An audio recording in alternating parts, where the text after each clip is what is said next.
Yeah, I mean, that was, protecting the football is number one. We came into this game, dead last in the country in turnover margin, so we've got to fix that. You're never going to win when you're last in that statistic. And so, proud of the defense for getting us a big one there late, and then offensively, we did a good job protecting the football. We had the kick return late there where we fumbled, but that's going to be a massive point of emphasis, moving forward. And clearly we were better today at that, forcing one, and we had the late one, unfortunately, there on special teams, but we got better in that area, so that's a positive. And then we wanted to come out better in the second half, and I will say that we did come out better in the second half compared to what we have been, but it's still not where I want it to be. And again, it just when you peel it all back and you look at it, it's all self-inflicted wounds. Miscommunication by the quarterback and receiver, false start penalties, stuff like that really sets you back. Questions? Coach, before the game, we were talking about how you guys were last in the nation in turnover battle. You didn't turn the ball over on offense. How pleased are you that your team didn't turn the ball over? Yeah, I mean, absolutely pleased. Offensively, again, when you look at Cade, he had 50 pass attempts tonight. We had 51 total pass attempts, and you don't throw any interceptions. We took no sacks there too, so that's another positive. So definitely a step in the right direction. Again, frustrated that we had one by a skilled player there on the kickoff return late. Again, it can't happen. We shouldn't even have taken that kickoff back. That's the other part that's frustrating as well. But some positives to look at from there for sure, because you did get better in that area. Okay, Coach. First of all, Coach Jeremy is Scott, and we're on South Florida Tribune. I was impressed when I looked at the score, the roster for the first time. You're the head coach, the offensive coordinator, and the quarterback coach. First of all, congratulations for doing all three. And second of all, how do you do it?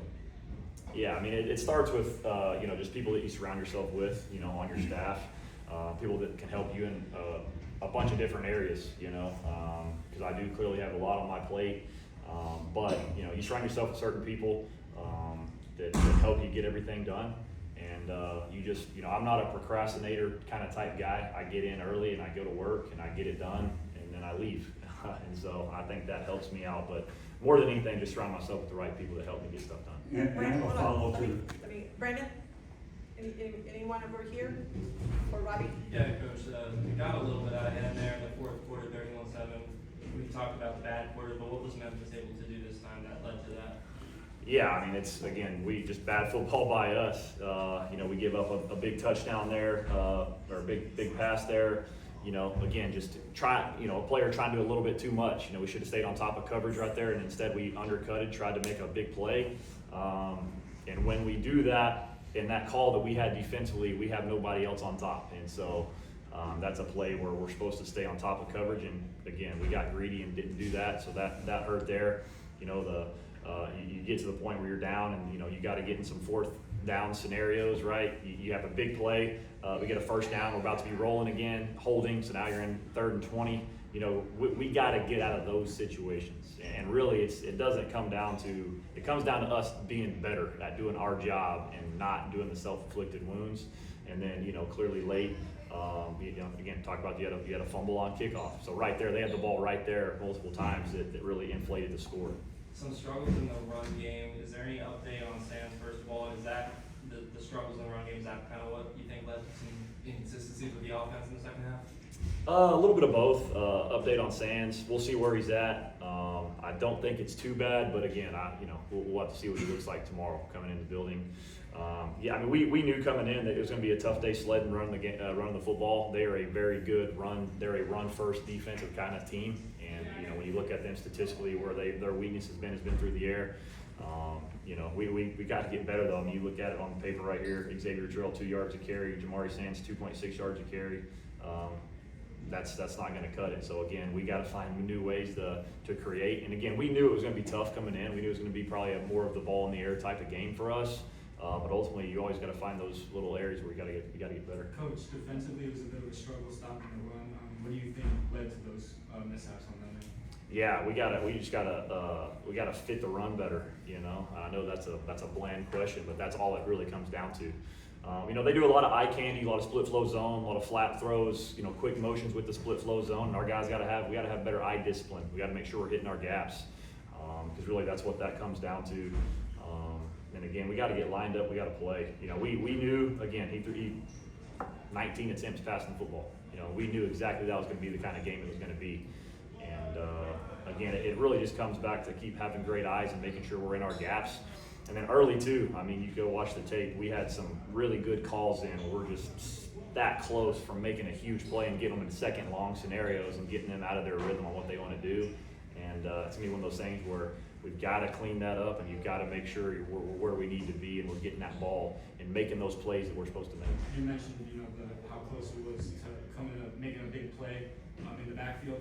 It looked like you guys were getting the pressure in the backfield pretty much every play, Yeah. but you couldn't finish. What Yeah. do you think needs to change? Obviously? Yeah, again, just attacking leverage and stuff like that, like you're supposed to. Again, I thought we were way better today at getting after the quarterback, making them uncomfortable back there. But there's some plays, we tell our guys all the time, there's plays for you to make, and then there's plays for you not to make. But you need to do your job, and if you do your job, someone else will make that play. And today we had a couple of those scenarios where guys got to, if you're supposed to rush the upfield shoulder, rush the upfield shoulder, not the other shoulder. And we got ourselves in some scenarios like that where, again, I think there's going to be a handful for sure where you look up and they're in second and 14 plus, and we're going to be in a good situation, really get them out of their rhythm, get them out of doing what they want to do, and that's pound the rock. And so, again, we got to keep coaching, and we got to get our guys are playing hard, and we just got to detail it up a little bit more, and it just comes down to those little small details.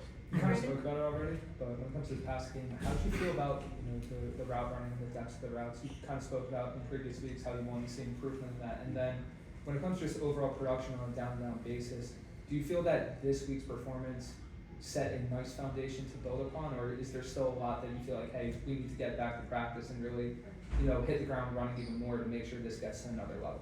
Yeah, I mean, I want to hit the ground running. We got to take it to another level for sure. I mean, again, overall, offensive production was probably just execution-wise, it was probably our best game as far as just true execution across the board when you look at 80 snaps. But again, there was a handful of killers too, and so. But again, it's super easy stuff that we just got to clean. Again, just everyone doing their job, telling the receiver to motion when he needs to motion, stuff like that. When you're the first read on the progression, get your eyes back to the quarterback so we don't hit you in the back with the football. Like some super small stuff that never ever happens Sunday through Friday, and for whatever reason, I guess the game's maybe going too fast for us at times. But I'm proud of the effort that we have, and we did get better today. Again, it starts with protecting the football. And again, you look at 51 pass attempts, no sacks given up, which again, we knew they were going to blitz us a lot sometimes, and the next play they're going to drop 8, and so it's going to be one of those games. So proud of the offensive line when it comes to that, but definitely a step in the right direction, but we got a long way to go. And Coach, I wanted to ask you just about the penalties and your team's composure there in the fourth quarter. Half of the penalties came in the fourth quarter. Yeah. Would you say that those mistakes came from just the game getting away from you guys? And what would you like to see from your defense to keep that composure in moments where there's going to be adversity and it's going to be a little rough on them? Yeah, maturity. That's what it comes down to. We talk all the time. I got a saying that I tell my guys. It's called the uncommon man, and it just talks about doing all the little things right and being somebody that most people aren't anymore. And those couple of penalties there late, that's not who we are. And that's what I just told the team in the locker room. That's one of the more things I'm more frustrated with, if anything. Just that lack of composure late. We put ourselves in that situation. And so we can't get frustrated when they're doing all that. So again, some of it is what it is, hands to the face, those kind of happen. But the other penalties, it's unacceptable, and we'll get that cleaned up this week. Bobby? You mentioned those penalties. It was kind of confusing from your vantage point. What kind of happened with Leon there late, and because of the ejection, is he suspended? Yeah, I got no explanation from that one, and I didn't see that either. But something, again, I can definitely see what happens on tape and go from there. We've got 3 more, Brendan. Coach, quarterback looked improved, took care of the ball. What did you do over the bye to kind of, get him to be the confident kid that he's been in the past? And, he kind of came out here and looked like in control of the game and made some key throws, and then was, dynamic in the run game as well. What did you guys work on? Yeah, just detailing all the little things up. Again, I think when you watch those first 3 games, he was pressing at times. He was guessing at times. trying to do too much at times. And so we really just focused these last 2 weeks on like, hey man, take the right drop, get your eyes where they're supposed to be, do your progression how you're supposed to progress. You know, if this isn't here, get the ball over here. Just super easy stuff. And again, he wasn't perfect by any means. There's some areas where we still got to get better, and he can still get better. But from an overall standpoint, this was his cleanest game. Just for taking care of the football, and you know, he ran hard when we asked him to run.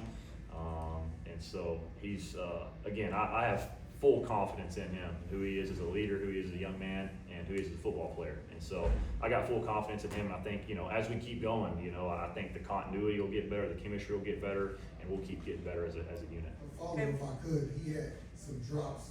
It was thrown right to receivers. Yeah. They happen, but how do you know, you've been an offensive coach for a while. How do you address those? Yeah, I mean, it's just it comes back to just lack of concentration. You know, most of those things to me happen when guys feel like they're about to be open and they want to make a move before catching the ball. You know, it just goes back to just super easy fundamentals and catching the football. But yeah, I mean, that's a big part of my self-inflicted wounds. Talking about that, I mean, you look at one early. You know, we hit right inside the 5-yard line. And we dropped the ball right there, and that could have been a touchdown drive. Instead, we got 3. So small stuff like that, we got to get better. And again, I think, you know, those do happen, but most of the time it's just a lack of concentration. Okay, last 2, Brandon, and then Scott. And from an overall sense, how would you eval the play on both sides of the trenches, and how do you want to see them go from that? Yeah, you know, offensively, in the run game, I'm not super pleased with where we're at in the run game offensively. Pass protection wise, which again, we knew we're going to get some 3-man rush sometimes. And so when they're going to do 3-man rush, you should look up and you should be clean, you know, having no sacks. It'd be interesting to see. I always do a quarterback hit chart, which says how many times is the quarterback on the ground because of pass pro. So I want to see where we're at there. But ultimately, in the run game offensively, we got to get a lot better. Again, when you look up and your two running backs average 2 yards and 2.6 yards a carry, it's not good enough. And then defensively, again, I'll have to really dive into it and look to see, you know, were they whipping our tail, or were we just not in our right gaps? You know, because clearly you look up, their running back had 19 carries for 204 yards. 10.7 yards per carry. So that's a recipe for a disaster right there. So I'll have to look at it there. But again, we already know we're about to go play Rice triple option next week. So they're going to run the ball every play. He's going to throw it 10 times. So we got to get better at fitting the run, and that's going to be bottom line. That's going to be the number one go-to thing this next week is fitting the run better defensively. Scott? All right, Zach, I want to tie this one to my first question, but then I want to talk about your quarterback, because this guy, I'm seeing. Just one, we gotta get out of here. I know, but this was combined with me real quick, okay? Take my word for it. Okay, you have one voice, you know, 3 titles, one voice in the quarterback's here. I saw it for the first time myself, okay? That Caden Belkamp. Tell me what kind of a quarterback is. Looks like he's got a good arm. He can really throw it into tight coverage. 349 yards, a touchdown, no interceptions, no sack. Tell the rest of the My National audience on Inside the Picture what this kid's like, and the fact that you're able to use one voice to tie everything together with all your players. Thank you, Katrina. Yeah, I mean, you know, kind of just going back to what I was saying earlier, he's first and foremost, he's just a great dude. You know, everybody in the locker room loves him. He gets along with everybody. You know, again, we voted for team captains, and he had a 100% across the board vote from the team. He was the #1 highly rated captain vote number. And then physically, again, you know, he's 6'6", 235 pounds. He can run. You saw him tonight. When he needs to go run, he can run. Got a good arm. And again, I think the biggest thing, you know, you're going to get to talk to one of my wideouts here in a second, it looks like, and so you can ask him. I mean, they trust him. They know he's smart. They know that he's all about ball. He loves ball. And so he's going to do everything in his power to make sure that this team's heading in the right direction, and that he's doing his job to get these guys the ball. Thank you. Thank you.